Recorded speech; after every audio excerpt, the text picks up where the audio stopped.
Un feliz 14 de uwa cumi na julio kane mwiza ruheshi de 2022, mu bihumbi bibiri na mirongo ibiri un na día como kabiri. hoy, umunsi un nk'uyu viernes kuwa 14 de gatanu junio itariki 14 del 1940, ruheshi mu gihumbi magana icenda na mirongo ine, Dios envió a este planeta Tierra imana yarungitse a aha nuestro ku apreciado mumbe hermano y w'isi amigo umukundi William wacu Soto Santiago, inshuti umuvukanyi William profeta Soto mensajero Santiago, dispensacional muvugishwa ntumwa de la dispensación del w'ikiringo reino ikiringo y de la edad c'ubwami octava a la edad hamwe n'igihe de la c'umunani piedra gihe cibuye angular. rikomeza imfuruka. Nos dice turabwirwa en Jeremías capítulo 1, muri Yeremiya igice verso ca 4, mbere murongo wa 4, vino pues palabra de Jehová nuko ijambo a mí ry'uhoraho diciendo, rinzako antes que te riti formase en el vientre te ntarakubumbira conocí, mu nda y nari antes que ndakuzi, nacieses te kandi santifiqué, utarava muri yo te di nari por profeta narakurobanuye, a las naciones. nagushizeho Y yo kuba dije, uvugishwa nanje mu mahanga. Señor Jehová, maze ndavuga nti he aquí, yo no sé hablar, erega porque soy mwami niño. uhoraho sinzi Y me kuvuga dijo kuko Jehová, nkiri no muto. digas, soy un niño, ariko porque uhoraho todo lo que te envié arambarira irás ati tú, ntaco uvuga ngo ndacari y dirás muto, todo kuko lo uwo que te nzogutuma ko mande. wese ari we uzojako, No temas, kandi te ico nzokubarira levantaré, cose akaba ari porque co ukwiye contigo kuvuga. estoy para librarte. ntuzugire ubwoba Y dice ku Jehová, bwabo, kuko nzoba ndi kumwe y nawe extendió ngo Jehová su nkurokore, mano, nije uhoraho y tocó mi mbivuze. boca, maze y me uhoraho dijo aramvura Jehová, ukuboko ankora ku munwa. uhoraho he aquí te he arambarira puesto mis palabras ati en nshize tu boca. amajambo yanje mu Mira kanwa que te he kawe. puesto en este raba uyu día sobre munsi naciones y ngushizeho sobre kugira reinos, para ubushobozi ku arrancar mahanga no ku y bihugu para vy'abami, destruir, para bwo arruinar kurandura y no para derribar, gusangangura, para guhonya no edificar y gukomvomvora, para be no plantar. kubaka no guteragira. Y él escribe ahí en la Biblia, aho muri Bibiliya aca yandika Deuteronomio ngo 18, gusubira mu del 15 al vyagezwe 19, 18 kuva ku murongo wa 15 kugeza ku wa Deuteronomio 19, 8, del hamwe no 3 al gusubira mu 4. vyagezwe Y umunani también umurongo wa 4 umurongo wa 3 n'uwa 4, Apocalipsis capítulo ndetse 10, n'ivyahishuwe igice del 8 c'icumi kuva ku al murongo 11, w'umunani kugeza ku wa 11, Apocalipsis 11, ivyahishuwe del 11 3 kuva ku murongo wa al 3 7, kugeza ku w'indwi, Apocalipsis 7, ivyahishuwe indwi verso 2 murongo wa 2 en adelante, o sea, ukabandanya. con una rayita. ni ukuvuga ngo yaciye Apocalipsis 1, aca akarongo ivyahishuwe rimwe, Apocalipsis 22, rimwe verso ivyahishuwe 22 6, murongo y wa Apocalipsis 6, 22, n'ivyahishuwe verso 22 16. murongo wa 16. Y leemos también esa escritura de Dusome Deuteronomio kandi iki gisomwa co mu capítulo gusubira mu 8, vyagezwe igice c'umunani,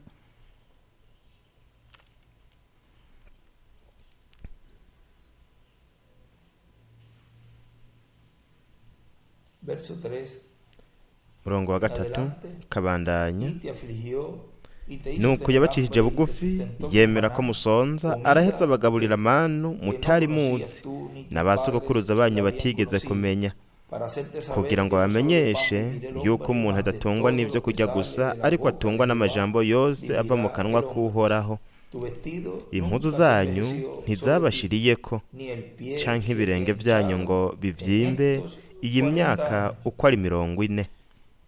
Y él, allí nawe esas primeras palabras que nos habló, aha muri iri jambo rya mbere yatubwiye cuando él pidió más igihe tiempo, yasaba uwundi y en mwanya, esos días se estaba recuperando, kandi mw'iyo minsi y yariko las palabras que él arakira. ijambo nos rero habló allí ese 13 de yatubwiye agosto ngaho del itariki 2017, 13 z'ukumunani muri 2017, nos dice que fue un domingo. yaratubwiye hari kuw'Imana Muy buenos días, amados ati hermanos y mwaramutse amigos presentes, bakundwa pastores, bavukanye ministros inshuti y muri demás hano personas n'abapasiteri que están aquí n'abaministre presentes en este ndetse lugar. n'abandi bantu bari Que ngaha Dios les muri kino bendiga kibanza. grandemente. Imana ibahezagire Es cane. para mí un privilegio kuri jewe haber traído este n'ihigwe kuba mensaje de narazanye darle buno piedra butumwa angular bw'igihe que c'ibiri komeza prepara a ifuruka la iglesia butegura novia para ser ishengero mugeni transformada kugira ngo y rihindurwe llevada con Cristo a la rijane na cena Kristo mu del mazimano Cordero, y'ubukwe y que le bw'umwagazi da la w'intama, fe de kandi transformación y rikabaha rapto. Que ukwizera Dios me ko lo kunyakugwa bendiga y no nos vemos kuzamurwa, pronto. ukwizera ko guhindurwa no Ese kunyakugwa. mensaje Imana ibahezagire,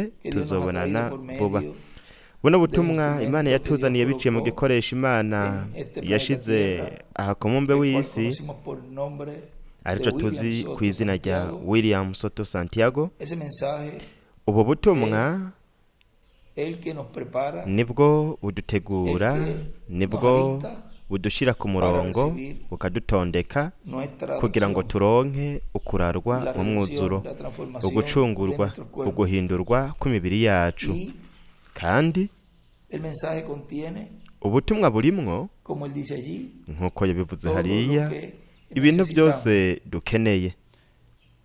En el libro de los extractos de la visión mu de la gitabo carpa, c'imirongo el volumen ivuga ku 2, iyerekwa ry'ihema tomado volume del ya extracto kabiri, uyu murongo del wakuwe mensaje de Dios mu poniendo butumwa bwitwa ngo sabiduría, imana inteligencia en el ishira corazón de ubwenge sus no hijos gutahura mu para mitima hacer su y'abana obra en el bayo día kugira ngo postrero, bakore igikorwa dedicado cayo el ku munsi 22 wa de nyuma julio bwavuze tariki 22 del z'ukwa 2010 gatandatu muri en 2010 Asunción, Paraguay. muri Asunción, Paraguay. En una parte aquí de un extracto que se hariho colocó, igice kimwe c'ino mirongo quiero leerles, cashizwemwo, página 35 nashaka del kubasomera libro, ku rupapuro rwa 35 muri kino recuerden gitabo. haravuga que ngo él mwibuke tiene las llaves del ko afise infierno y de la imfunguruzo muerte. za rupfu na Por lo kuzimu. tanto, kubw'ivyo poder rero entrar y salir cuando él hazoshobora quiera. kwinjira no gusohoka Cuando aho estaba ashakiye hose. abajo y bajó allá, igihe yari ari tocó epfo y pudo amanuka entrar. hariya, Está hablando de yaragiye ashobora kwinjira, ariko avuga kuri y Yesu. por cuanto kandi el kubera infierno, ko la kuzimu quinta dimensión, uburinganire va a bwa estar gatanu abierta y va a estar sobre la buzokwiyugurura, tierra, nuko podrá bukaba buri ku entrar isi, también. naho nyene Así que azoshobora kwinjira. es nuko rero importante porque ni es ingirakamaro paralelo en todo. kuko birasa byose, Lo que hay birabangikanye. Es que igihari saber ni iki? la ni localización ukumenya y cómo va a ahari, hacer para kandi ni manifestarse gute allá. azobikora kugira ngo yigaragarize No hariya. podía ir en el nuko cuerpo. rero ntashobora kugenda ari mu Cuerpo mubiri, no puede entrar umubiri allá. ntushobora kwinjira hariya. A esa dimensión, a esa quinta Mw'ubwo dimensión, buringanire, tenía que ubwo ir buringanire en bwa el cuerpo gatanu espiritual, ategerezwa porque kugenda era ari el mu mundo de mubiri los espíritus. wo mu En mpwemu, esa primera kuko ocasión, allá cuando Jesús ahari fue mu y le isi predicó y'impwemu. ariko avuga ku nshuro ya esas almas mbere encarceladas que aho fueron Yesu yagiye desobedientes en el abwira tiempo de Noé. abwira ubutumwa ubugingo Sigue bwari diciendo, buri mu nzu pero al y'imbohe abrirse butari la bwarumviye quinta mu gihe ca dimensión Nowa. acá en la tierra, bandanya avuga ngo ariko mu van a kwigura estar k'uburinganire bwa cuerpos gatanu ngaha ku físicos isi los que ya no bazoba tendrán bari mu mibiri oportunidad de ifadika, salvación, abatazoba bafise porque ya el Cordero amahirwe habrá y'agakiza, salido kuko umwagazi del w'intama trono de intercesión. azoba yamaze kuva ku ntebe Por lo yo tanto, kutuvuganira. El kubw'ivyo rero cumplimiento de la visión de la carpa ugushitswa kuyerekwa cumplirá eso ry'ihema también. kuzoshitsa La ivyo tercera kandi etapa. ugukwegwa kwa gatatu. Eso será el Espíritu Santo uwo azoba ari mpwemu en el día yera postrero, ariko arakora ku operando munsi los wa ministerios nyuma, de Moisés akora y ubukozi Elías bwa Mose, por bwa medio Eliya, de carne biciye humana. mu mubiri Tan sencillo w'umuntu. como eso. vyoroshe cane nk'uko Él nos habló también we en esos días, yaratubwiye kandi muri iyo minsi luego, nyuma. o sea, nos habló ese mismo día del ndakuvuga 13 ngo de kuwo agosto, munsi nyene itariki 13 z'ukumunani, parte, y esta la ikindi escribió. gice kandi Lo primero que ivyo le leí fue un yaravyanditse. audio, ivya mbere nabasomeye yari audio, luego ahí escribió hanyuma yaciye yandika el próximo texto. Cuando vean iyindi a ese texte profeta ikurikira, mensajero del séptimo yanditse ngo sello, nimwabona umuvugishwa ntumwa estarán viendo w'ikimatanije la c'indwi, venida del Señor muzoba muriko con mubona Moisés y ukuza Elías, k'umwami ari kumwe na Mose na cumpliendo Eliya, las ashitsa profecías de la ubuvugishwa tercera etapa bwo gukwegwa kwa en la gatatu visión de la gran mw'iyerekwa carpa catedral. ry'ihema rinini Karpa Y Katedrali. ahí me verán de nuevo. kandi aho niho muzongera Los kumbona. amo mucho. ndabakunda Que Dios les cane, bendiga. Imana ibahezagire. Recuerden, mwibuke y esto en varias ocasiones, kandi ivyo inshuro el nyinshi hermano Branham umuvukanyi Branham necesitaba yaravuga que el ko mensaje y el ubutumwa mensajero hamwe n'intumwa es lo mismo. ko ari Luego co el hermano kimwe. William en diferentes hanyuma mensajes también. umuvukanyi William nawe nyene mu Lo butumwa citaba. butandukanye yarabivuze. Hay una parte donde él hariho nos ahantu habla we atubwira de el mensaje, ku butumwa, el mensajero siendo resucitado en forma de mensaje. intumwa Dice, yazutse mu buryo en el bw'ubutumwa. mensaje de la vida, yabivuze mu butumwa muerte, bwitwa ngo sepultura y ubugingo, resurrección urupfu, del trigo. uguhambwa no En kuzuka esta kw'ingano tercera dispensación, muri kino kiringo ca predicado aquí gatatu en Puerto Rico, bwavuzwe el 17 ngaha de muri julio Puerto del Rico, 75, bwavugiwe aha muri dice, Puerto una Rico itariki partecita, 20 z'ukwa kane mu dice, 2025. hari agace kamwe la yavuze revelación ngo de los sellos vino en el uguhishurwa 63. kw'imatanije kwaje Y mu enseguida lo 33, crucificaron. hanyuma Usted, baciye pero ¿qué pasa? bakubamba, murabibona. Resucitó. ariko habiki Está uko guhishurirwa resucitado kwarazutse en medio de su kuriko pueblo, kuzukira que es hagati mu la palabra. bantu, ariryo El ari mensaje, ijambo la ubutumwa revelación, es uguhishurirwa el Cristo ni resucitado kristo en forma de azutse palabra, mu buryo en forma bw'ijambo mu de buryo mensaje. bw'ubutumwa Miren qué revelación tan tremenda. murabe ingene ari guhishurwa Era ahí kudasanzwe muestra we ngaho aratwereka ingene si Dios se lleva a su mu gihe mensajero, imana ijanye intumwa yayo Él deja su mensaje. yo O sea que isiga estaríamos viéndolo a ubutumwa bwiwe ni ukuvuga en yuko tuba medio turiko del turamubona que hagati Dios ha llamado, mu que Dios ha bantu juntado, imana yahamagaye y imana lo estaríamos yegeranije viendo tukaba turiko por medio turamubona de la palabra. biciye mu O sea que ijambo estaríamos viendo ni ukuvuga yuko a ese tuzoba velo turiko de carne, turabona uwo mubiri a w'inyama ese espíritu iyo de mpwemu profeta que Dios envió en este y'umuvugishwa planeta imana Tierra, yarongetse ngaha ku mumbe w'isi cumple su obra, cumple su propósito por el cual Dios ishitsa lo igikorwa envió, ciwe juntar, ishitsa llamar y juntar a impamvu todos imana los yari escogidos yamurungikiye de la edad ngaha ku isi piedad guhamagara no kwegeranya abatoranyije bo mu gihe Luego ciwe rikubize furuka termina su obra, hanyuma su labor. imana ikarangiza igikorwa Así ciwe el umurimo séptimo wiwe sello comienza, uko niko ikimatanije y luego cy'indwi termina. kimeze kiratangura Pero deja su hanyuma mensaje. kikarangira ariko Y en el gisiga mensaje ubutumwa kandi mu Lo butumwa estaríamos viendo tuzoba turiko en turamubona forma de palabra, mu buryo lo bw'ijambo estaríamos viendo tuzoba en turiko la turamubona revelación. mu kwihishura mu O sea, guhishurirwa no kuvuga Estaríamos viendo tuzoba turiko el turamubona cumplimiento mu de lo que gushitswa no se cumplió en él estando en kw'ivyo este we planeta Tierra, en su cuerpo físico. kw'ibitashikirijwe muri we Estaremos akiri viendo ngaha ku isi mu buri w'inyama En tuzoba su palabra turiko turamubona cumplida mu ijambo por medio rishikijwe del ministerio que biciye mu bukozi tendría imana en este izoba tiempo ifise final.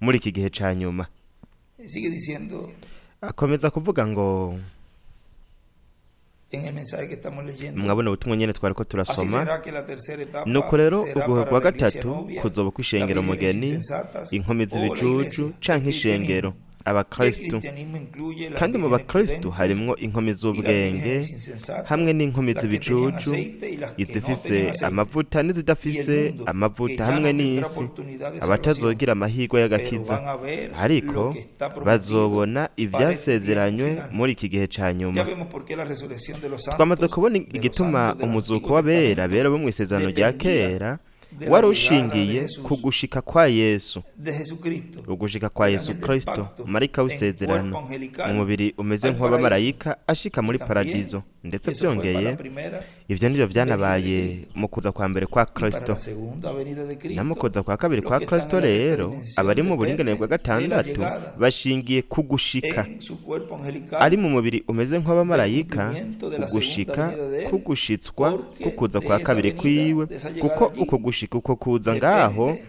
su niko resurrección. kuzotuma nabo Pero ya bazuka cuando ariko ellos igihe bo bazoza ya la obra de Dios igikorwa de esa c'imana etapa c'iyo en ntambuko esos días muri iyo antes de nosotros minsi ser transformados, imbere y'uko natwe estará duhindurwa siendo cumplida en kizoba medio de nuestro. kiriko ¿Y qué es kirashikirizwa lo que hagati produce muri twebwe todo eso? mbega none niki kizana ivyo Mensaje. byose El n'ubutumwa mensaje bwiwe ubutumwa que Él nos ha dejado. yadusigiye 103 y ijana na cumi na 114 gatatu del libro n'ijana de na cumi na citas. kane mu gitabo Sigue c'imirongo continuando leyendo. tubandanye Página 25 dusome de este urupapuro rwa libro mirongo de itatu na la visión de la gatanu carpa, mu volumen gitabo 2. c'iyerekwa gihema volume ya kabiri Página 113, urupapuro párrafo rw'ijana na cumi na 998 gatatu dice, agace k'icenda es icenda que umunani sus haravuga ngo nombres nuko estaban- amazina yabo yari es ari que sus nombres estaban nuko en amazina aquel yabo libro para yari ser hari mwa revelados. kirya gitabo Y el kugira ngo Cordero había ahishurwe revelado kandi el umwagazi libro. w'intama El yari Cordero yamaze había kuzingura ico redimido. gitabo Pero umwagazi no, w'intama yari él no podía yabacunguye aparecer hasta ariko que todo nombre ntibashobora fuese kugaragara revelado. Y izina eso ryose sucedió ritarahishurwa bajo el sexto kandi ivyo sello, vyabaye mu kimatanije ca antes gatandatu de que se abriera el séptimo. imbere y'uko hugururwa Entonces es cuando icindwe el Cordero nuko rero viene por aquellos niwo mwagazi que w'intama había redimido. aza kuri abo Ahora, bacunguwe dice el hermano William, rero William ahora niwe esto es abandanije paralelo avuga a lo ati que sucedió rero allá. ivyo birasa Luego aquí en la n'ivyabaye página hariya 114, párrafo nyuma 10, ngaha ku 2, rupapuro rw'ijana a na la cumi na mitad de kane este agace párrafo, de ese ka cumi párrafo ubusa dice, kabiri hagati na "Y tiene hagati que muri haber no un paragarafe misterio haravuga de ngo hategerezwa Pero kuba ubukozi recuerden, bubabwira para ese ubutumwa ariko tiempo ya mwibuke todo habrá cesado. muri ico gihe byose bizoba vyaheze. Ni ikintu giteye ubwoba.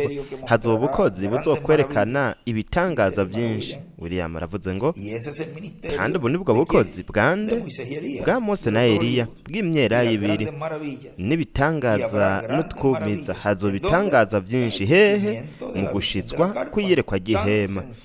Byoroshe cyane nk'uko kuko ibitangaza n'utwumiza ni iby'imyera y'ibiri Mose na Eliya.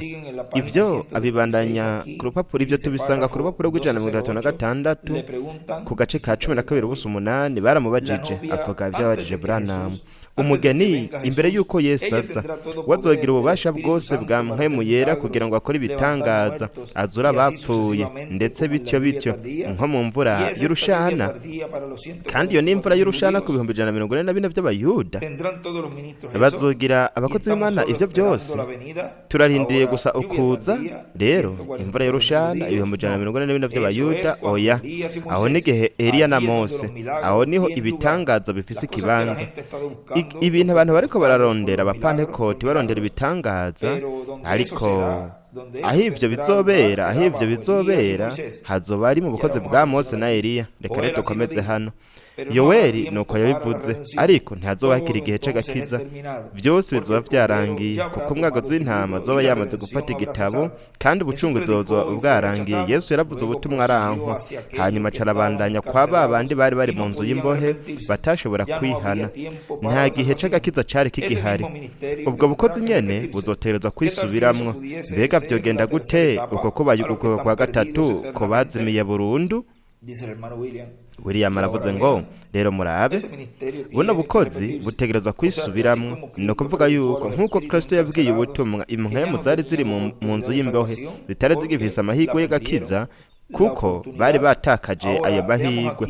Rero twumve ngaha ku rupapuro rw'119 agace ka 10:57 kwiherezo haravuga ngo ubu turi mu gihe kandi ntushobora kuja hirya yacu. Duterezwa kurindiranira ngaha akanya gato kugeza ivyo bibaye kugira ngo dutangure. Nukure haraje igihe kandi ugupyondwa kuri mu kibanza aho we ubangamiwe. Nukure mwitegereze ico ndiko nditegurira kubabwira muri kano kanya. Murabe ubwo kwa gatatu rero kuzoba ari uko abazimiye burundu, ariko kuzoba kw'ishengero hamwe n'umugeni. William aravuze ngo rero ubwo kwa gatatu uko twavuze ngaha tugitangura, nababwiye yuko hazoba ubukozi. Nabasomeye ko hazoba ubukozi buzokora ibitangaza byinshi, kandi ivyo ni ugukwegwa kwa gatatu.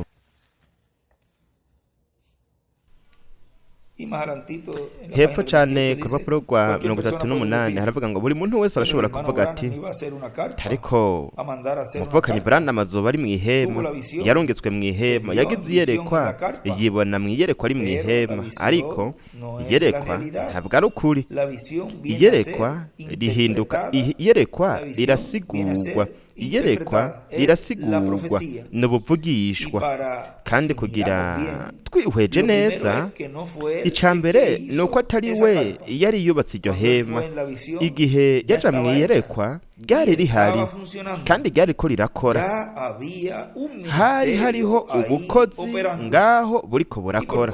Kandi mu yandi majambo, ubukozi bwari ko bukorerwa ngaho nibwo buterezwa gukora igikorwa cose hamwe n'abakozi b'Imana, igikorwa co kubaka ico kibanza. Ndetse byongeye na mu gitabo cibimatanije, aka n'agatabo gatoyi twateguye k'impapuro ntonto, urupapuro rw'471 haravuga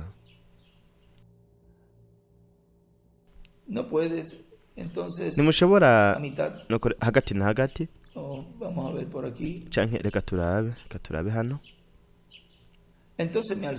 Nuko yarandugije anjana mu kibanza co hejuru cane ahari ko habera igikorane, wamengo ni mwihema canke mu nzu nini cane. Ndaraba aho ku ruhande hari hakazu gatoyi, akabanza gato. Uno muco rero mwebwe mubona ku ifoto wari kuvugana n'uwundi muntu yari hejuru yaho narindi. Wagiye uraguruka uvaho narindi ucuragenda uja ku ihema. Urambwira uti tuzohurira hariya. Uko azoba ari gukwegwa kwa gatatu, kandi ntuzukubwire n'umuntu n'umwe. aca yandika muri iki gitabo gito, igitabo cimatanijwe, hejuru yandika ngo ihema, hepfo yanditse ngo ihema bingana urugero rw'igihe cy'ibiriko bizifuruka. Ndasubiramo, ihema bingana urugero rw'igihe cy'ibiriko bizifuruka n'abantu muri ryo, kandi ni muri ico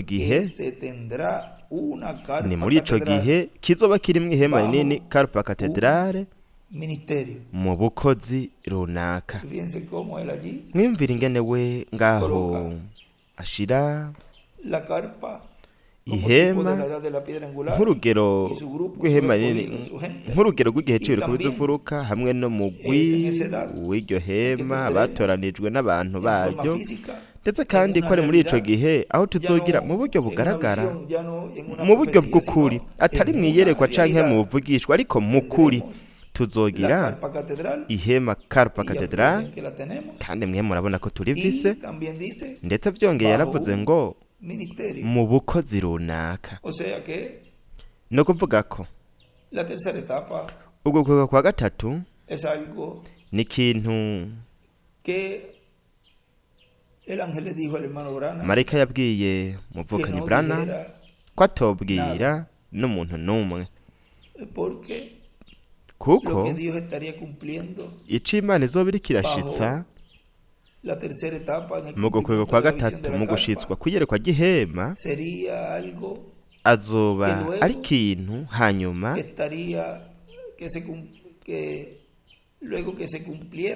kimaze gushitswa, ni ukuvuga imbere gato, igihe kizoshitswa, aho bazoshobora kubona ingene Imana yari kugenda irashitsa iryo yerekwa. Imbere yaho ntabwo hazotangwa amakuru y'ingene ivyo bizokogwa ngaho, ariko kizoba ari ikintu c'ibanga. Nk'uko we yigeze kumbwira, arambwira ibintu vyinshi, ivyo nzozigama, nzobika mu mutima wanje kugeza ivyo byose bishikijwe, kugira ngo umwansi ntiyonone, ntarogoye umugambi Imana ifise mu gushitswa kw'iyerekwa ry'ihema rinini Carpa Cathedrale. Kandi nashobora kuvuga ati nta muntu n'umwe ngaha ku isi azigera abimenya, kuko ivyo bizoba ivyo mugisha, ibintu byose bizoba biriko birabera ngaho kwishengera umugeni ry'umwami, ariryo rizoronka ukwizera ko kunyakugwa. No kuvuga yuko ivyo arivyo bizotuma tuva hano tuja mu mazimano y'ubukwe bw'umwagazi w'intama. Murabe ingene byari vy'ingirakamaro cane ko marayika abwira Branham ati ibintu ntuzibwire n'umuntu n'umwe. No kuvuga ngo ryabaye itegeko ritanzwe n'Imana biciye muri marayika wayo, kandi ivyo muri iki gihe ca nyuma bizoba biriko biraba, bizohinduka ukuri, bigaragara biba ukuri. Ibintu byose vyeretswe Revera William Branham, kandi ku mugaragaro hazomenyekana gusa ivyavuyemwo, ingaruka z'ivyo. Kandi ivyo nivyo biri hafi cane kw'ishengero ry'umwami, kw'ishengero inkumi z'ibicucu, ishengero ry'umwami umugeni, ishengero inkumi z'ibicucu 144 navyo nyene, hamwe no kw'isi ko bazimiye. Muvukanyi Branham ku rupapuro rwa 15 agace k'104 yaravuze hagati na hagati muri ako gace, yaravuze ngo umwami ariko yitegurira kugendera abantu biwe mu kintu gikomeye cyane, ikintu gihambaye c'ubwiza. Abagenzi, riterezo kuba ribanga mu mutima wanje, ariko nk'uko mwebwe munzi kandi muranyizera, murankunda kandi muranyubaha nk'umushumba w'Imana, mwibuke gusa ivyo ndiko ndababwira. Uwo mugisha uri mu nzira uriko uraza, ivyo n'ukuri, nguyu uraje, kandi ntuzoba ari umugisha utuma umuntu adendebukirwa. Namba sinzongera kudendebukirwa, kandi uwo mugisha uzoba urenze uruta ikindi kintu cyose cabaye ngaha canke mu gihe runaka. Ni ukuvuga ko Muvukanyi Branham igihe igihe yavuga ubutumwa yaradendebukirwa agacika intege cyane ku bw'amayerekwa hamwe n'ibintu byose byaba mu gihe yabazanye ijambo ubutumwa. Uko ni nako kandi byabaye no ku muvukanyi William, umwana w'umuvukanyi Branham. Igihe yabarangije kuvuga ubutumwa, akenshi yamutegeka imbere yo gushika mu rugo, yamusaba ko abanza kumuzungurukana mu gihe we yaba ariko arongera kugira utuguvu. Nanje rero ivyo vyarambaye ko igihe yabahejeje ngaha kuvuga ubutumwa, we yambwira yuko nobanza nkamuzungurukana muri ana mabarabara imbere yuko ashika mu rugo, kuko we yari muri kino kirere, muri kano kamwemwe uno munezero nk'uyu Branham, nk'ubu Branham yaba arimwo nyuma yo kuvuga ubutumwa. Ndiko ndondera ngaha mu makanya gato aho umuvukanyi Branham avuga amazina y'amarogo 5, aho yavuze ku rupapuro rwa 46 muri iki gitabo, amazina y'amarogo 5 bwavuzwe na Revera William Branham. Yaravuze ngo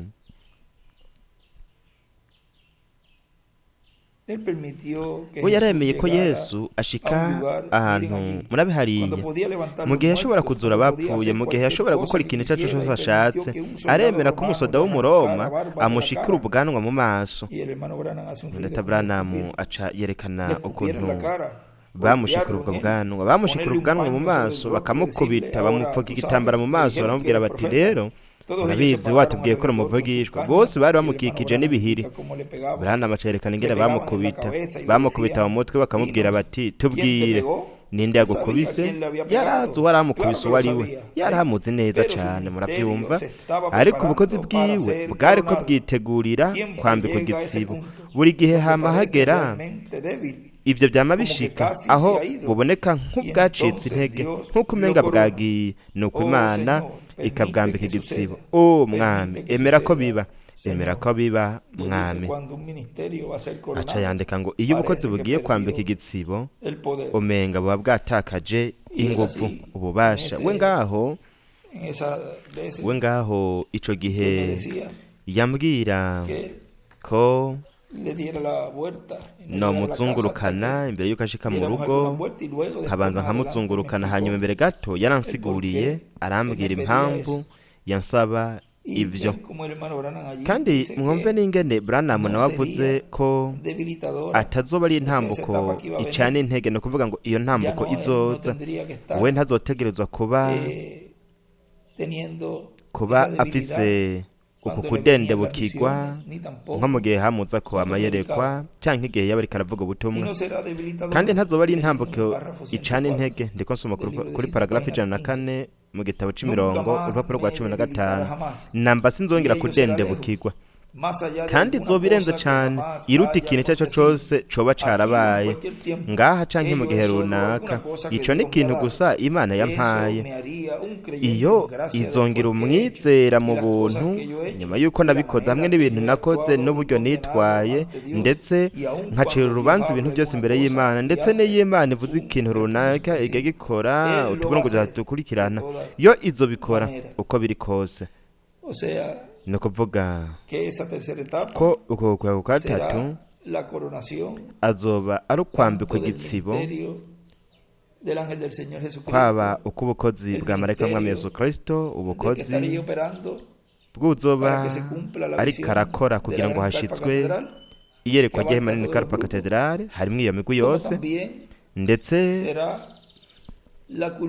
azoba ari n'umusozo, ugusozerwa kwambikwa igitsibo kw'ishengero ry'Umwami Yesu Kristo muri iki gihe ca nyuma, ari ryo rizohindurwa rikanyakugwa rikajanwa mu mazimano y'ubukwe bw'umwagazi w'intama. ni ukuvuga yuko ibyo byose bizoba biriko biraba mwiyerekwa ry'Emanini Karpa Cathedral mw'iyo minsi yose, aho hazoba hariko haraba igice ca nyuma.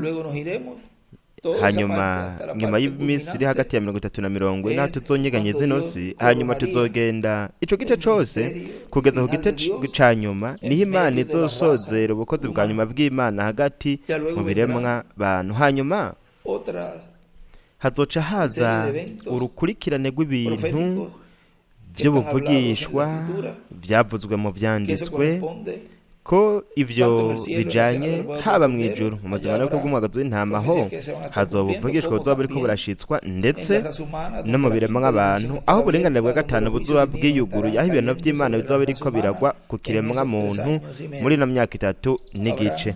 Hazoba ubuvugishwa buzoba buriko burashikirizwa ngaho nyuma y'akabaro gakomeye. Hazoba kandi n'ubuvugishwa muri ico gihe, ako gahe kagufi nyuma y'akabaro gakomeye hazoba ubuvugishwa buzoba buriko burashitswa. Inusu y'isaha y'agacerere iriko iraba muri kano gahe kagufi, aho hazoba hariko haraba bino bintu vyose. ni ukuvuga ngo inusu y'isaha y'agacerere irimwo runo rugendo rwose rwa nyuma rwo gukwegwa kwa gatatu. nuko rero amaso yacu mu gihe mpemu aba akanuye neza, dukengurukira Imana ko muri iki gihe ca nyuma yaturungikiye marayika wayo ntumwa William Soto Santiago, mpemu yera w'Imana nk'icabona hagati muri twebwe, ari we yavuye muri irya teofaniya ikomeye y'Imana, kandi yamye ari hagati muri twebwe, yishura mu mubiri w'umuntu hagati muri umwe wese muri twebwe. Yaraduhamagaye, yaratwegeranije, yaratudemye nk'ikimenyetso, akoresheje ubutumwa bw'igihe c'ibiriko bizufuruka, kandi yaragiye, ariko ari kumwe natwe, ari mw'ijambo, ari mu butumwa, ashitsa ubuvugishwa bwo gukwegwa kwa gatatu mwiyerekwa igihe Manini Karpa Cathedral. Ese Imana yobahezagira, ese Imana yobarinda, kandi kuva sizere na saa moya zo kumuhingamo kuri uno munsi tube turiko turazirikana kw'ijambo ry'Imana, tube turi mu kiyago hamwe n'Imana, dukengurukira Imana kuba yaraturungikiye muri iki gihe cacu umuvukanye wacu inshuti William Soto Santiago.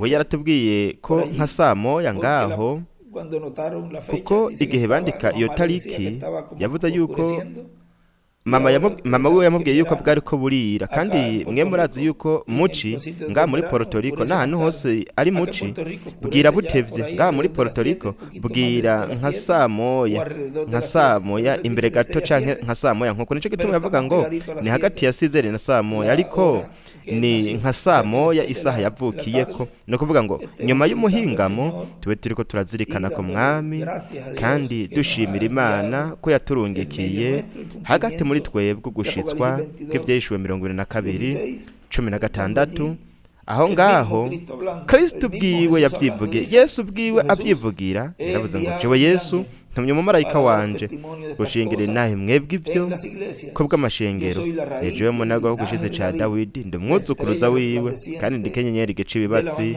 co mu gaturuturu. muri marayika wiwe ntumwa William Soto Santiago.